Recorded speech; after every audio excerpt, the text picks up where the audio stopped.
À-bas-le-ciel. So look, I mean, obviously we can take it in any direction, but you were in Thailand at the same time I was. So less than 1 year ago, Yeah. I was in Thailand. I had my great encounter with Durianrider. He said he was going to beat me up, and then he never showed up. He never showed up for the fight. He chickened out. He backed out of the fight. He tried to start. But I take it like to some extent, even though you started off, like your interest in veganism was sparked by Durianrider. At some point, your views on his side of the scene have changed. Yeah, although you're obviously still heavily into biking. Yeah. Yeah, 100%. I mean, I think, what he's done, promoting veganism, and I think even cycling is probably even almost on par or even a bigger positive of my view of him, of what he promotes, as like getting girls into cycling and everyone. I think that's great, and what he's done is amazing. But yeah, I think around that time, the Thailand thing, the views changed a bit. Obviously everyone knows a lot of stuff went down, and even since then, there's just you find out stuff, and it's not all what it seems, and there's some slander on his behalf of other people, whether that's on Tumblr or YouTube, and on Tumblr you just make fake accounts and just talking crap about a lot of people. Yeah. I still respect what he's done and stuff, but I just don't have that. I don't trust everything he says and all that kind of thing. And I think a lot of people who are in Thailand since then that I'm friends with are of the same view. And I think it's a big shame, because when we're in Thailand, like some stuff is going on about you, but I don't think many people really knew much about it. But it's just a shame that when you look up to someone like Harley, or anyone that you watch on YouTube or that kind of thing that helps you, you look up to them, and you get to a point where like whether you know it or not, you start believing everything they say, and doing what they say. If they say someone's bad or cool, then you just believe that, and he put you in that boat of just of saying those things about you that were negative, and me and other people just had that, like, oh, that guy's bad, and then when I just got in touch with you recently, like, I'm happy that we got in touch of a point where I had a level head about you, and just open, and not in that kind of Harley mindset. So I feel for you in that regard, and that's obviously why you take the steps to rectify it. No, it's no big deal. It's just interesting because, you might think I got a lot of people coming on my channel who want to debate this stuff with me, but I don't. It's always interesting to see it, just from the other side, because obviously I never was a fan of Harley. I just say, so you commented there in passing, you mentioned that you thought that most people didn't know about what was going on with me and Harley at that time. I think that really a lot of those people, part of being a kind of cult follower is intentionally not knowing things when they're inconvenient. So like one of the examples of that for me, when I talk, because in Thailand and also on the internet, I've talked to a lot of people who either currently support Harley and Freely, or they used to. And like when you ask them about, well, what about Crohn's disease? Like, it's a really specific example. Harley claimed he could cure Crohn's disease, this incurable disease, and that he had cured it himself. And even when you look at what he said in different videos, he's contradicting his own story. Like, even if you want to believe him, like if you just watch 3 different videos he made on the same topic, it's really obvious that he's lying. And whenever I ask people like that, they'd sort of look at you and say, I didn't know anything about that.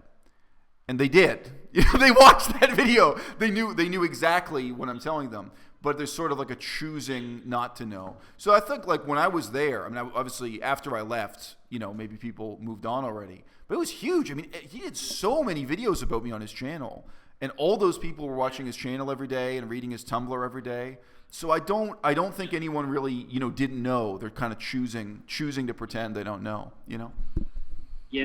It was probably so much that I wasn't probably as much of a cult follower and like watching heaps of videos. Like in YouTube generally, I don't watch that much YouTube. But yeah, I guess as you were saying, like it's probably more the cult people, which a lot of them in Thailand were. So I guess from my view, I probably didn't think that maybe many people knew about it, but obviously they did. And what you were saying just then about like people didn't want to choose, like they chose not to be ignorant about what he was saying or lying or that kind of thing. It's almost like a similar thing to when you're not vegan and you want to be ignorant about about what's happening in animals and all that kind of thing. And in the same sense that you don't want someone that you look up to on YouTube to fall from grace, and there's that you feel hurt that that you believed what they were saying, and it's a similar thing of, you know, that person falling in your mind, you know, disrespect. It's a similar thing to like you know, about turning vegan and the negative emotions that come from that too. Yeah. Anyway, look, I mean, it's an interesting thing because you actually became vegan because of Durianrider. There's another guy I know on YouTube, and he became vegan because of like the worst video Vegan Gains did. It was Vegan Gains. It was the video about Vegan Gains trying to film his own grandfather's death. It's like the most meaningless video. It has nothing to do with veganism. Like, yeah, Vegan Gains, his grandfather died, and he wanted to videotape it, and like his mom wouldn't let him post the videotape on the internet. It's nothing to do with veganism. And I know a guy, and he got into it. So like in terms of drama, it's like the most meaningless drama. And because of that, and this guy, he's an older guy, and he's married. And he's recounted the story to me. He was like talking to his wife, and he was like, "Oh my God, this is crazy. This guy, you know, filmed this guy having a heart attack. I think it was a heart attack." And like, you know, nothing to do with veganism. And step by step, it leads to him becoming vegan. So just say like, it is one of those things. Like you can become vegan because of a car crash. It doesn't mean car crashes are good, you know? Yeah. Well, that's the thing I've realized, because the first video I watched of Harley was he's like, what shit cyclists say. Yeah. And it's funny. So what I've realized is that it's not about the first or second or third or 10th or whatever media that you show them, or video that you show them as like an influencer or whatever it is. It's just eventually, it's almost like gaining their respect, or either gaining their respect or gaining that person's trust, or like just them thinking you're cool, and then promoting veganism to them. Because if the first thing that you show them is veganism and they're ignorant and they don't want to know about it, then they're not going to listen. So it doesn't matter how you get them. It's just, you know, getting them, and then later comes the, you know, promoting veganism. Yeah. Not really to complain, but just as a segue, coming back to vegan dating, like, you know, I have a new girlfriend now. I'm in a commitment relationship, so I can test out your app, but my girlfriend will be furious with me. If your app has a setting for taken, for not available, then I can test out your app. No, well, there's a yeah, well, I did think of that, but we didn't. It's okay. I don't know if you've looked at it, but there's a heart button and a wave button and an X. So the wave is like if two people wave each other, it's friends, and if two people heart each other, it's something more. It's a heart match. So as long as you're waving people and that's it, and then you're fine. But I think, yeah, as you just said, we should probably include that in a relationship as well. Well, it's up to you. It's up to you how you want to define it. You know, one of the things that Durianrider denounced me for was that I have a history of using the website Couchsurfing to meet other vegans. But Harley made all these videos like slamming me. Like he was claiming the only reason why anyone would use Couchsurfing was to get laid. But then I made a video where I actually like posted my profile title. You can use Couchsurfing to get laid. Like I think you're laughing because you know. I think you have some experience of this, no? No, I know some people. Yeah. But Couchsurfing is a funny one because officially the website doesn't allow that. Officially, it's not supposed to be used for dating, right? But Durianrider came down on me hard. Like he was saying all this defamatory stuff. He was saying like I'm a sexual predator, and the proof was supposed to be my Couchsurfing profile, right? So then I made a video where I was like, "Hey guys, let's actually read what it says on my Couchsurfing profile." I have a YouTube channel. Period. About 90% of it lately is talking about veganism. Obviously, I'm leading a double life here. Obviously, this profile is a complete fiction, and, you know, I mean, there's just no resemblance to the real me, and, you know, my great secret has been discovered by these people who are trying to denounce me. What a shame.